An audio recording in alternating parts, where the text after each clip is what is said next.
Good morning, nuts and bolts listeners, and a very hearty welcome to your first live stream of 2023.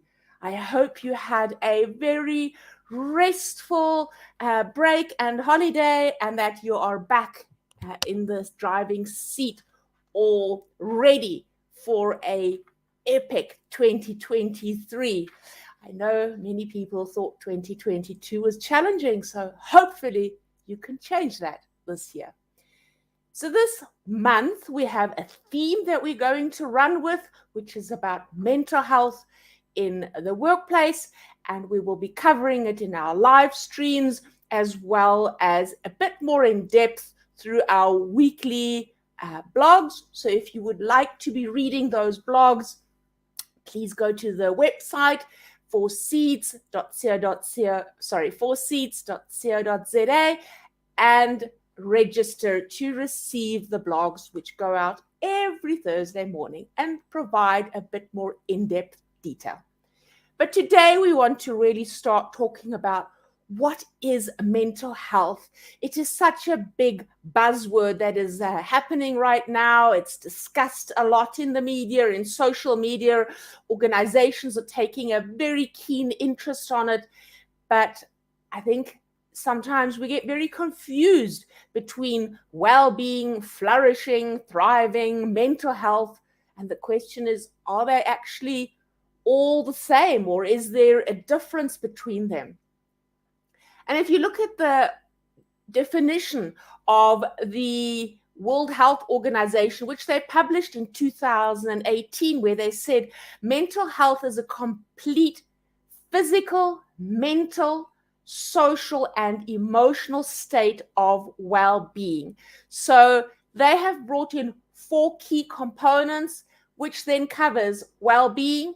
And for me, if you are naturally focusing on these 4 well-being items, you automatically move into the realm of thriving, or be that flourishing. But you can also have, so how do they say this? It's not merely of the absence of it. So it's not in the place of that you are either mentally healthy or you are mentally not healthy. That is a continuum we as human beings have created, because it is very unlikely that you are balanced in all 4 of them equally at the same time. So we'll all experience distress in one of the 4 domains, or even for short snippets during a day or a week. So mental health includes all of us and isn't something that we can isolate towards people who would suffer from depression, overwhelm, anxiety, panic attacks, bipolar, all that, and say those fall into the category of mental disease or distress, and the rest of the population doesn't. To be honest, we are all in this pie together, just for some of us a little bit more, and for others a little bit less. But for me, really, the key focus of 2023 and the work I want to roll out is to try and destigmatize mental health within the workplace, because it's still a very stigmatized topic. It's a very taboo topic, or one we dance around quite a lot and don't often know how to even address or bring to the forefront. So I would love to really get into it and educate leaders and organizations, as well as individuals, on what mental health in the workplace is, so that we can all find tools and strategies of navigating this very complex and challenging, fast-paced life. And I think after the pandemic, we have realized that it's not going to change. This new momentum that's arrived in our world is there, and it's there to stay. So the environment is going to stay. We have to learn to adapt to this environment for our own well-being, mental health, and finding peace and calm in the world.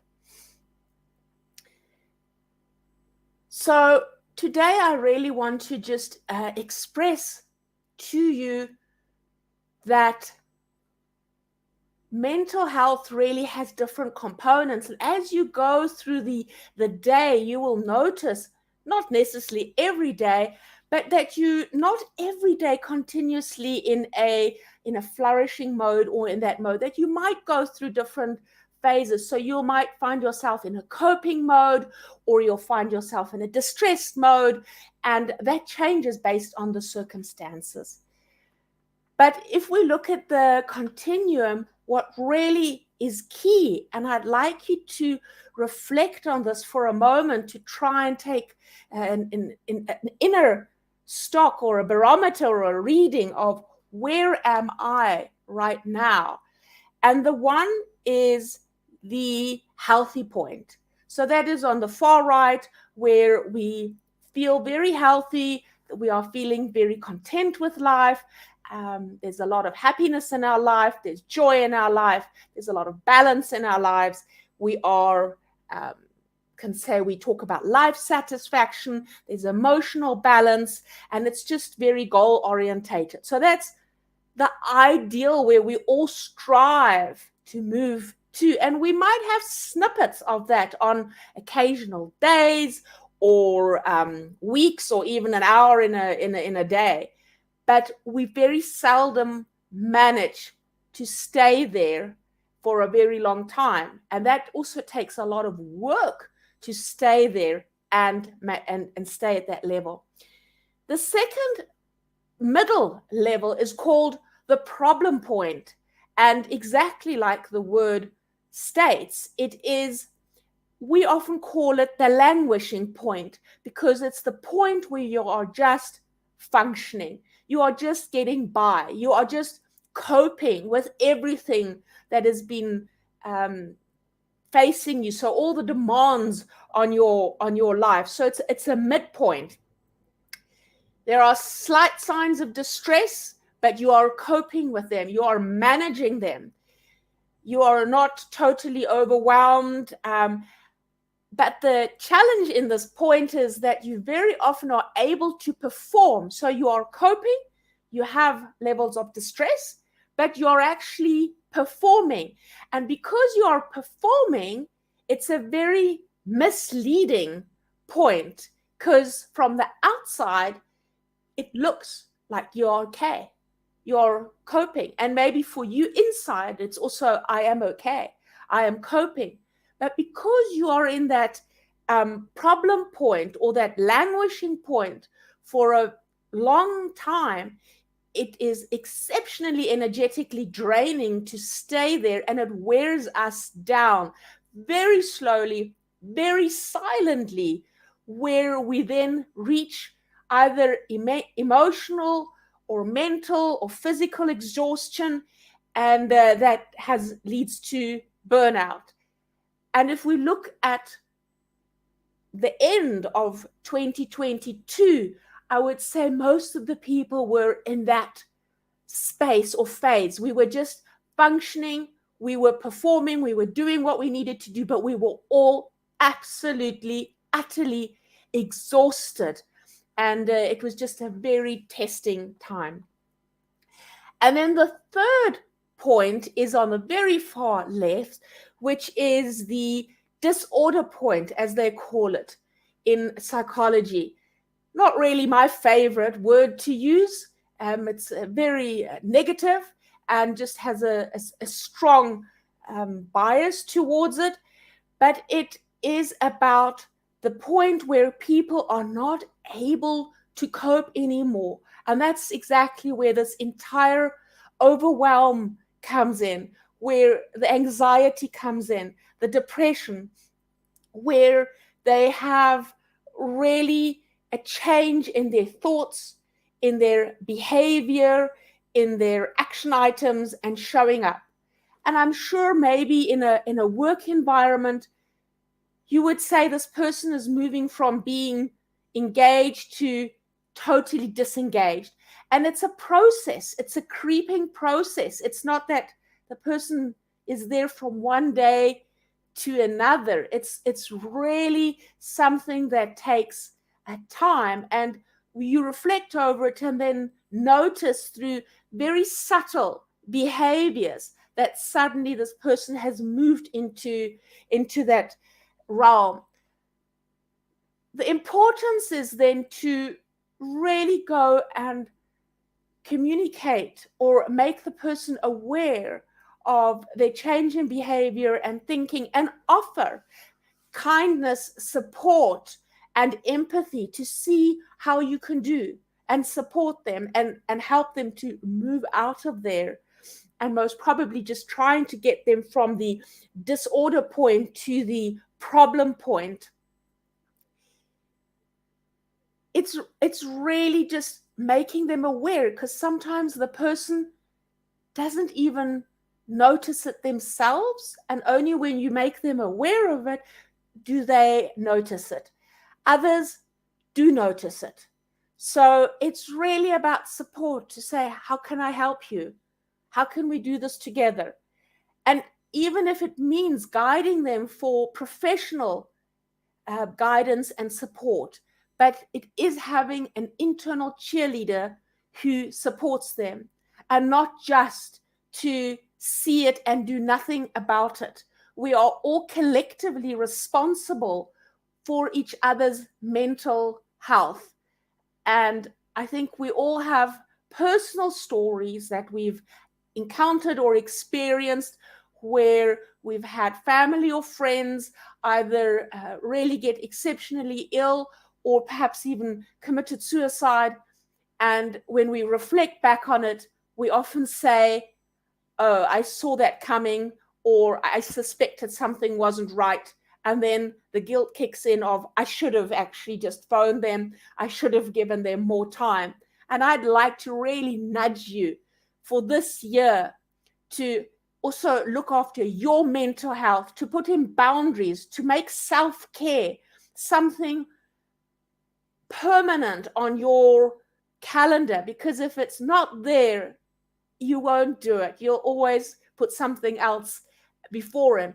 And also start creating a lens for others, to start looking how others are doing, and then just giving them a moment of your ear, your heart, compassion and care and guidance, because together really it makes a big, big impact. And it's so lovely to hear from you, Lindsay and Kerstin. I'm seeing your comment as well. And the recording will be available the moment we end the broadcast. It will straight away be published on the social media. So just putting that there, because that's not able to answer that typing and talking and focusing. So coming back to mental health, I'd really would like you to start thinking about, where does it begin for you? What is self-care for you? Going back to those 4 realms of what is physical health for you? What does that mean?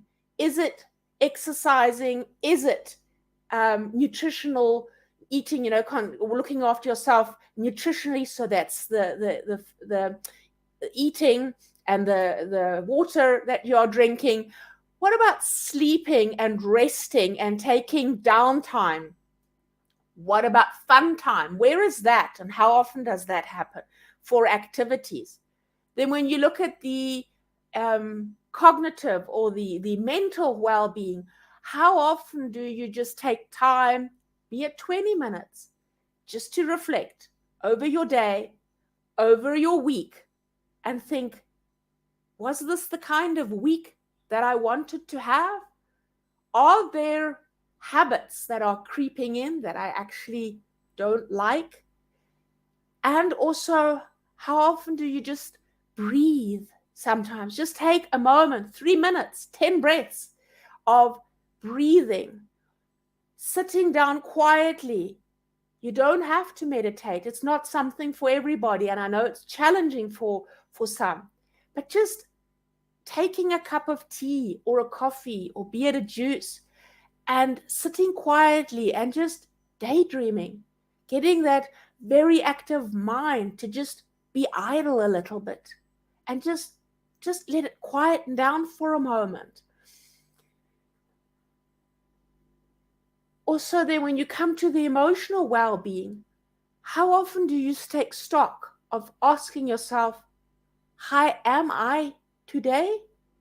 Where okay is not an answer. It's not an emotion. Really going for a moment and pausing and saying, how am I feeling? What's happening for me?